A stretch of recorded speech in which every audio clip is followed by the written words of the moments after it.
Hi guys, this is my second time filming this video because the first time the audio quality wasn't very good, so I'm hoping that this sock microphone situation might help a little bit. I'm going to be defining the scope of my computational art.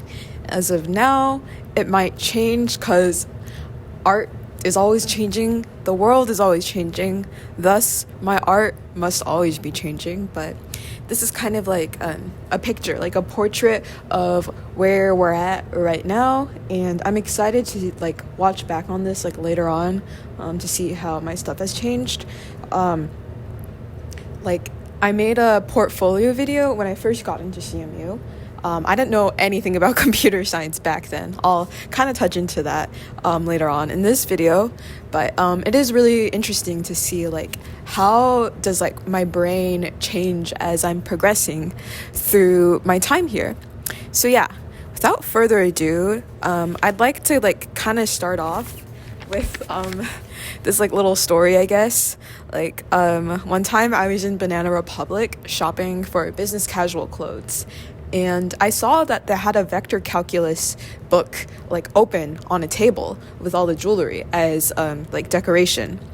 And when I see this calculus book, I can kind of appreciate, like I kind of see what they're going at. When I see these like graphs, I'm reminded of late nights spent working on problem sets, allocating hours on a single problem just to find out that I got it completely wrong, having to go to OH, like scrambling at the last minute to like solve this problem before a deadline. And don't get me wrong, I do think math is a very, very beautiful field, but anything under like very constrained deadlines can be very, very painful. So as a result, I kind of have more painful memories from seeing a calculus textbook in Banana Republic, and I'm sure other people who are studying STEM can like relate to this kind of sensation. And now I'd like to talk a little bit about my background in computer science. So I came into CMU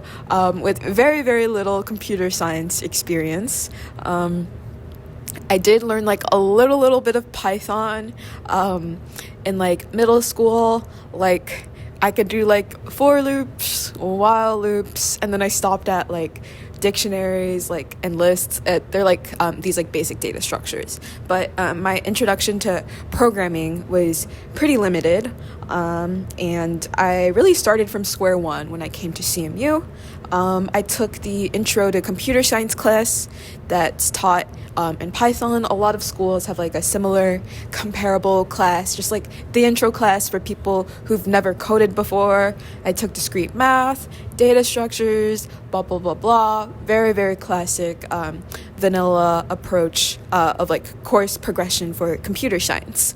And then after my first semester at CMU, I became a TA for this Intro to Programming course, the one that's taught in Python. As I continued progressing through my CS classes, I was still TAing this class.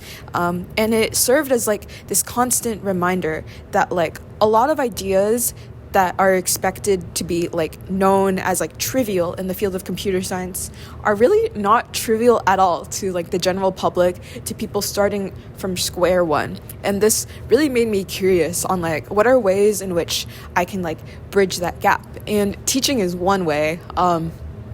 Like I think my favorite part of teaching was conducting office hours, working one-on-one with a student.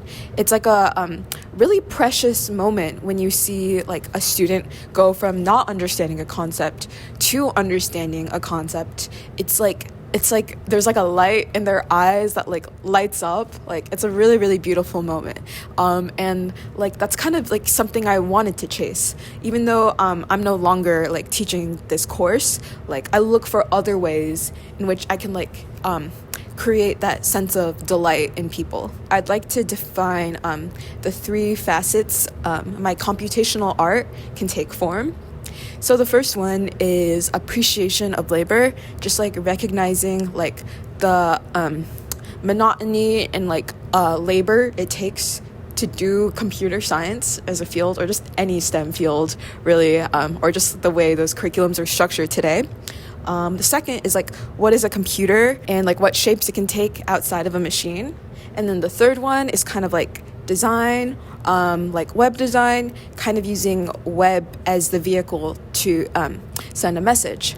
So for the first facet, appreciation of labor, I'd like to talk about diagram appropriation. I'm really, really proud of this project. It was made with P5. So I also like have a few other paintings that fall into this category. Like I'll put in like data structures in my paintings, and I do think it's like a little nod to like the really like monot aspects of painting can also be applied to coding. So I'm kind of marrying them together by putting data structures inside my paintings. But as for diagram appropriation, in my sophomore year, I took a lot of notes on 8.5 by 11 pieces of paper, and I just began collecting these 8.5 by 11 pieces of paper. And then a common thought I had throughout sophomore year, I didn't make a lot of art. I'm not particularly proud of a lot of the art that I made in my freshman and sophomore year at CMU, just because like I was spending a lot more time focusing on computer science instead of art. But a common frustration I felt was like these problems that I'm doing for class, like these problems have been solved hundreds, thousands of times before me. What's the point of me like feeling so much dread and anxiety from solving these like fictional problems? I mean, they're not fictional, but they have very little like practical application in the real world. Like, why am I putting myself through so much pain to get this degree when I could be making art right now? So diagram appropriation is kind of like a reconciliation of like the time lost doing like these problems that I don't really care about just for the sake of like passing my classes, because I did struggle a lot. It is a very painful process. It's not painful for all people, but it was very painful for me. I struggled a lot. I do want to say like my work is about like the recognition of just like the labor intensity of just like being part of this degree. Like in a sense, the act of putting myself through this curriculum is almost like a performance, I suppose.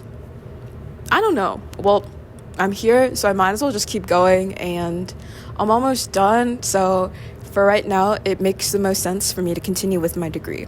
But yeah, this diagrammatic like artwork is kind of like a form of reconciliation for me. And then the second one is computational art for teaching. A piece that kind of does this is Malloc Visualizer, which is, I made this with P5. I love P5 because I think they take a really, really friendly approach to like teaching computer science to people who this might be their first time coding. And I think a problem or something I'm a little bit unhappy with computer science curriculum right now is like they're not very friendly to beginners. So like what I love about P5 is like this friendly introduction and like clear documentation could be like a very good entry point for people to like explore computer science even more, which I think is really cool because even though computer science is hard, at the end of the day, I do think it's very cool. Yeah, so the purpose of Malloc Visualizer is to kind of like give the documentation for one of our assignments, our required assignments, a little bit of like a facelift. Like the documentation for like teaching these concepts was a bit outdated, and I remember struggling a lot with like kind of understanding what was happening, like what was I supposed to code up exactly. So just like redoing the diagrams to make them a little bit clearer and playful and friendly is kind of the purpose of Malloc Visualizer. And when I was working on it, what clicked in my brain was like viewing memory allocation, like making calendar events on like Google Calendar or like Apple Calendar. So this kind of like drag block implementation was inspired by that, I guess. And then on the top corner, you can see how much memory you've allocated, which I think is really cute. So yeah, I just like these fun coded interactions that give like the user like a sense of agency. That's what I really like in my computational art. And then now I'd like to move on to the third facet, which is like web as a service. This is more of like the UI UX realm. Like I'm really active in this club at CMU called Lunar Gala, and this year I'm on the web team. So we're taking like this very abstract theme of the show and then bringing it to life through code, and just like working with a team of people, like bringing these abstract ideas, prototyping on Figma, and then implementing with code is super, super fun to me. It's like a really, really involved process, and like I love every step of it. So just like web as a service, just using web as a medium to send some kind of message is something I really, really love. I think my website kind of falls into this category. But yeah, that's the third one, web as a service. And now I have some closing thoughts.